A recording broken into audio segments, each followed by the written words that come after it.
hanggang sa dulo ng mundo. Ang bawat sulok ating tuklasin, walang hadlang sa ating hangarin.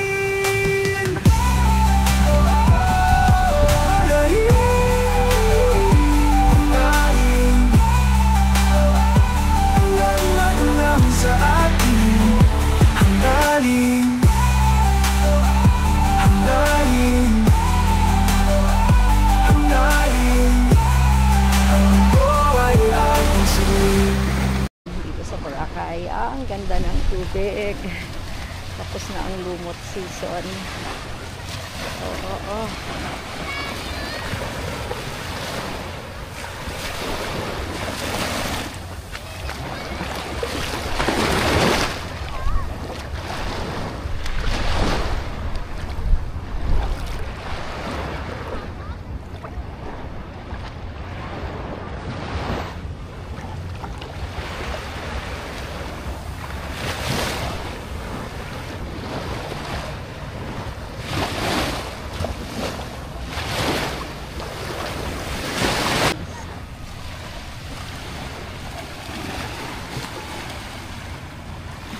Okay.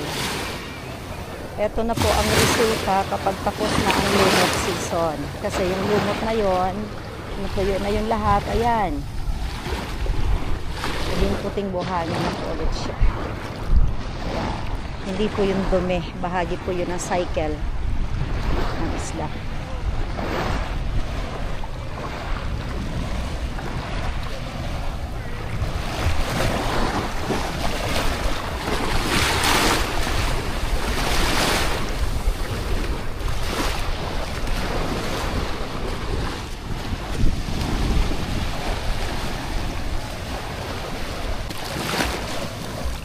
Abol po kayo dito sa isla. Ang ganda. Ito close up ko po ha, yung tubig. Ayan, literal na crystal clear. Para po talagang kristal ang tubig. Ganyan po siya kalinaw. Ayan.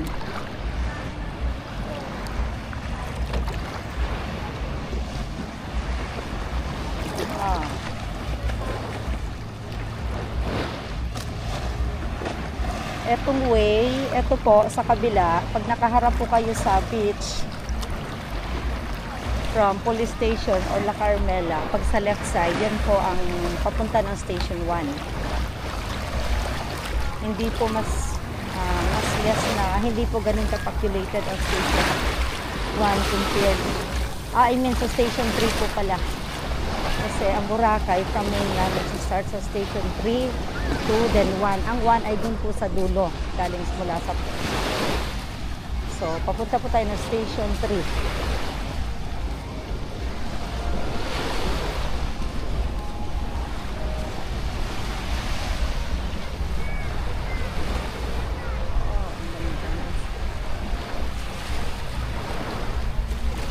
Para hindi mataong lugar.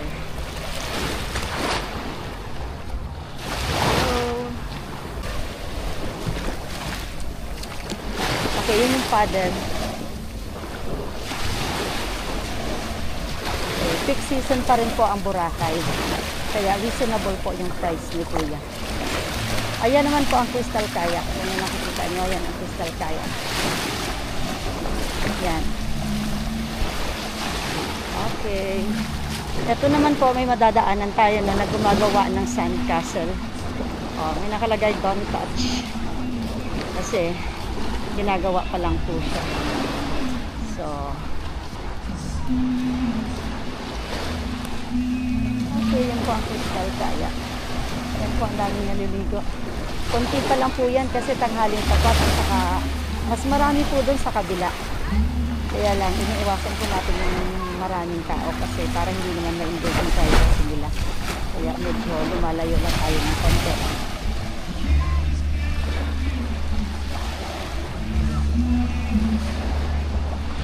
Ayan po ang buhangin ng Boracay.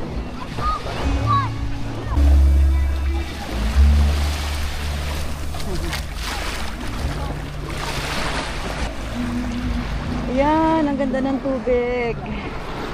Opo.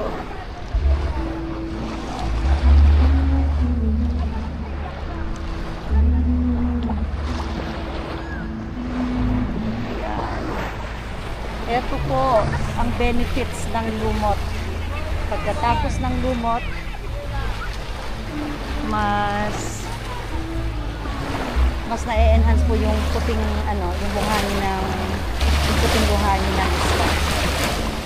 Kasi yung lumot ngayon ay nalilot.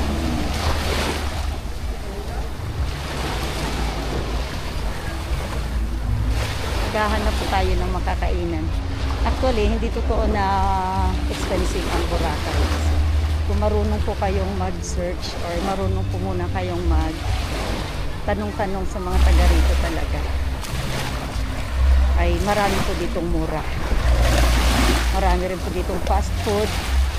Marami din ditong kainan.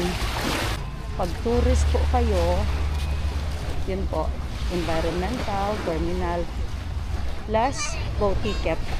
So aabutin po ng more or less 300 pesos po, kasama na din ng boat ticket. Okay. Correct me if I'm wrong. Baka may mga taga-isla po dito. Mas nakakaalam. And ano po ba? From Cagban Port, hindi pa po kasama doon yung bayad sa e-trike. Pag individual po, yung sinasabing individual, makikisabay kayo sa mga pasahero.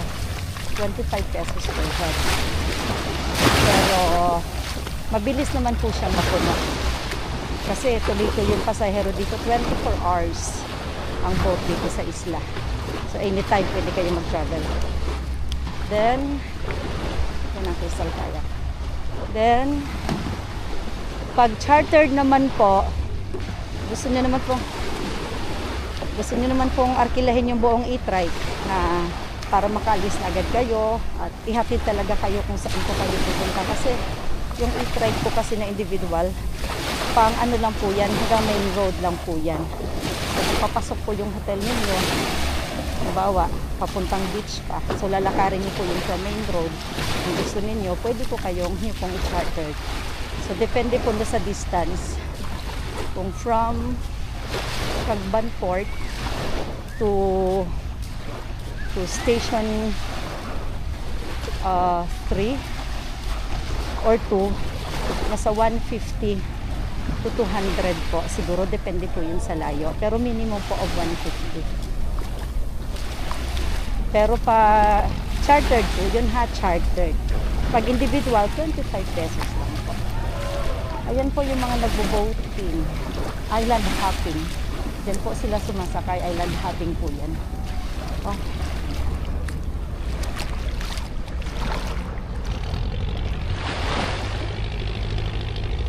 Then,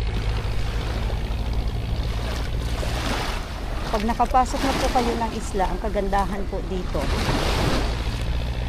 libre po ang mamasyal sa Long Beach. Wala pong entrance, maliban na lang kung may pupuntahan kayo ng mga area na mga private na magre-require. Pero yung Long Beach po, yung beach, pinaka-beach ng isla, wala po.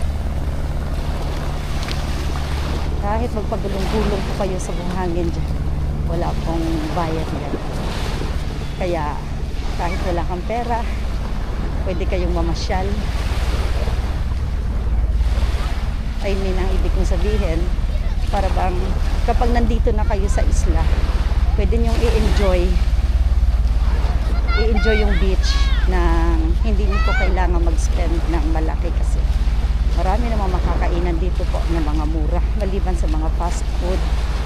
Marami naman po dito makakainan ng mga local restaurants na very affordable po.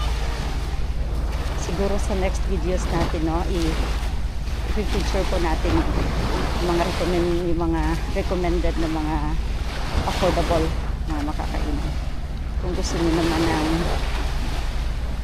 mamahalin, nandito na po lahat. Mura, katamtaman, mahal. So, gusto niyo ng buffet, meron po ditong buffet na from 299 to 1,000 plus. Depende po yon sa restaurant at sa dami po na ino-offer nila.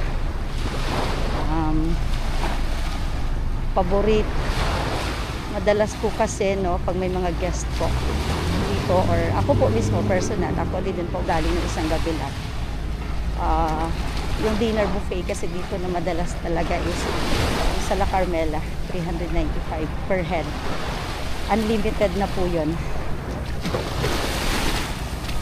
So, kung gusto niyo naman ng medyo mas maraming pagpipilian at mas ang daming isda.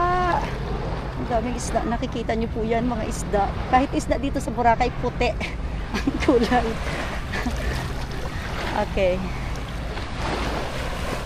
Hala, malapit ko na palang maabot yung dulo ng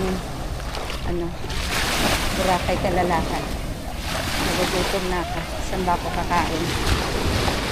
Okay. Sa Henan po, kung medyo gusto niyo ng mas maraming pagpipilian, medyo masosyal. Okay. Yung La Carmela po kasi is Filipino food po, ino-offer nila. Yung Henan, Paradise Garden, Mandarin, ano pa ba? Ang dami pa.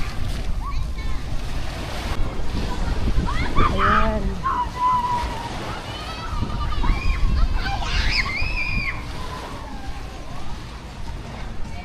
Ito ang favorite area ko sa Boracay pag nag-walking. Dito sa kabilang station, yung Station 3. Kasi konti po yung tao dito kumpara po dun sa Station 1, yung papunta ng Bimol. Mas sentro po kasi yun. Dito po, kung gusto niyo ng medyo konting privacy, konti lang naman kasi may mga tao pa rin naman. Mas ano po dito.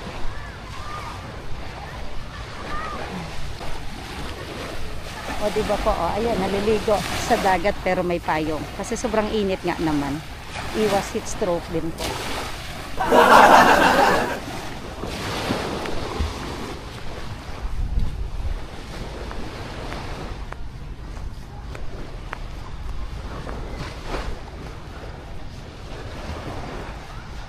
Ay.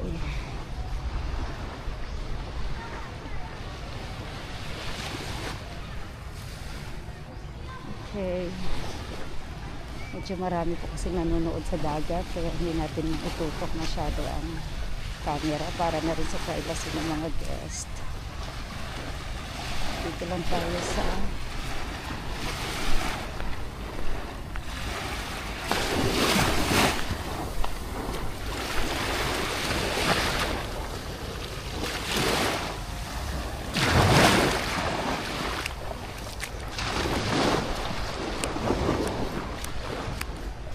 live na.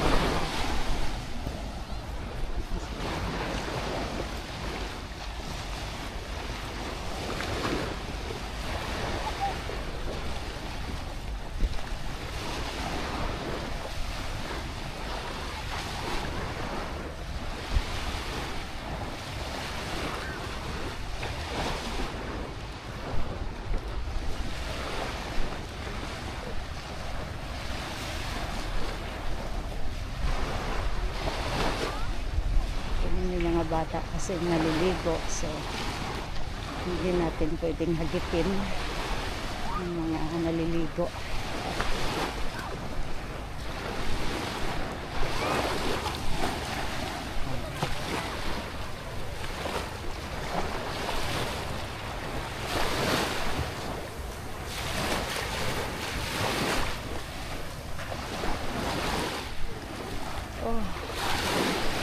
Ito ang favorite place ko po dito kapag gusto ko maligo mag-isa kasi safe yung mga gamit na iwanan mo dahil kukunti lang yung mga tao. Yan yung nagisa, yan ako.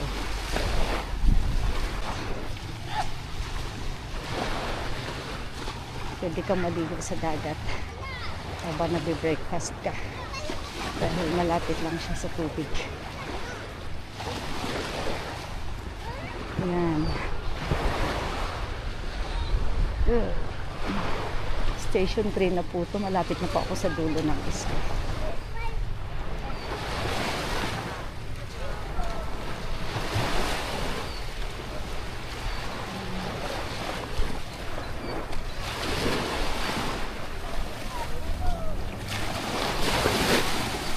pa sana pumunta dun sa dulo, sa may batuhan.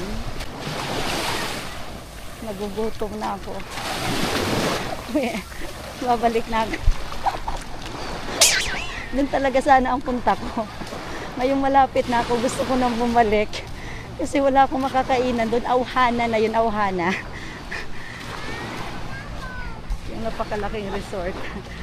Kapag brown out sa Boracay, dyan kami pumupunta. Doon sa ilalim ng talisay na yun na malaki. Doon kami natutulog. Pag walang kliyente buong araw, pag schedule brown out. Doon kami natutulog. Yung kaibigan ko.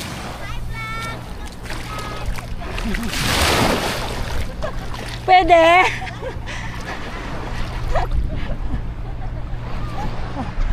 Okay, ayan, may fans tayo, high vlog raw. Eh, mga bata, sabi ko pwede. Pwede silang kunan. Okay. Kasi hindi po tayo pwedeng basta-basta na lang sama ng mga tao dito na hindi tayo humingi ng permiso.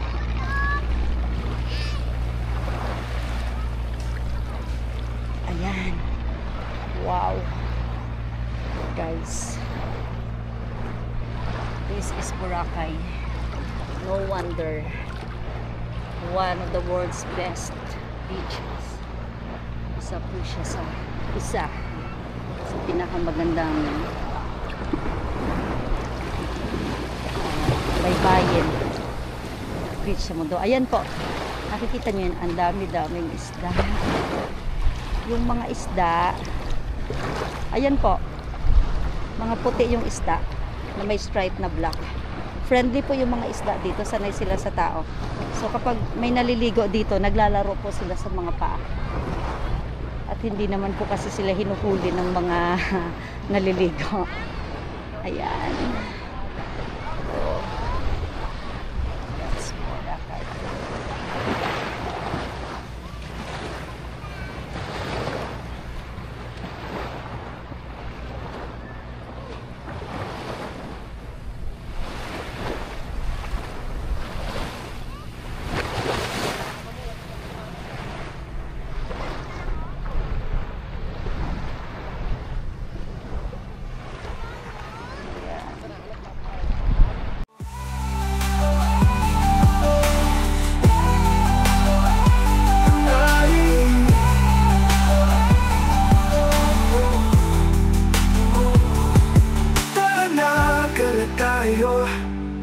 Hanggang sa dulo ng mundo.